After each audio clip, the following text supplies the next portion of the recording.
Boeing test pilot Jason Clements goes through final flight checks in the cockpit of an F-16. Just make sure my switches are set in the right position. The throttle is free and clear. Lights are on. X-ray Tango radio check. There's a strong sense of excitement for this flight. Shortly before takeoff, with the engines whining and a cockpit cooling system blowing at its max, Clements exits the cockpit. He then closes the canopy via a remote switch.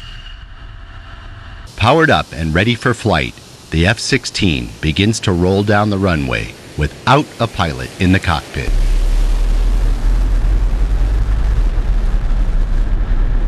In a matter of seconds, the aircraft, with its burner lit, roars into the southern sky headed out over the Gulf of Mexico.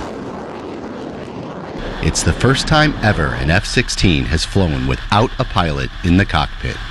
Meet Boeing's newest full-scale aerial target, the QF-16, a modified F-16 that will allow pilots the chance to train against and fire upon the most realistic enemy aircraft threats ever created. It was a little different to see it without anybody in it, but it was a great flight all the way around. A replication of current real-world situations and aircraft platforms that they can shoot as a target. Now we have a 9G capable, highly sustainable aerial target. While there's no pilot physically sitting in the cockpit, 2 U.S. Air Force test pilots are flying the plane remotely from a ground control station at Tyndall Air Force Base. Today, no pilot in the cockpit. It gets you a little more on your toes, on edge, but the flight itself went very well. It went as advertised. The jet performed well and did what it was supposed to do. While in the air, the unmanned QF-16 reaches an altitude of 40,000 feet, a speed of Mach 1.47, and engages in aerial maneuvers such as a barrel roll while pulling more than 7 Gs. F-16 and F-4 chase planes off the port side follow the QF-16 as it makes its final approach back to Tyndall and picture-perfect landing. Got the jet in the air, flew great, everything worked great, made a beautiful landing, probably one of the best things I've ever seen, and stopped right on the center line. So no, it was a great mission.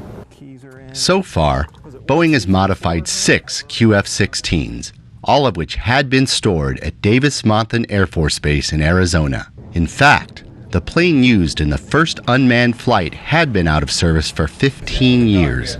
Modifying the F-16s to fly remotely was a challenge for the team. Fantastic integration work done by the team early on that we still are pretty amazed at, really, that the team was able to think about everything that they thought of to make this thing work. For former F-16 pilots like Jason Clements, helping create a full-scale unmanned aerial target has led to mixed emotions. I love the F-16 and brag about it a lot, and now to get something ready to take off on its own so somebody else can shoot it down makes it a little bittersweet in my eyes. This is why I became an engineer. This program is, to me, the epitome of my career. This is what it was all about. I mean, to be able to take this airplane, figure it out, make it work, and it's just been a blast.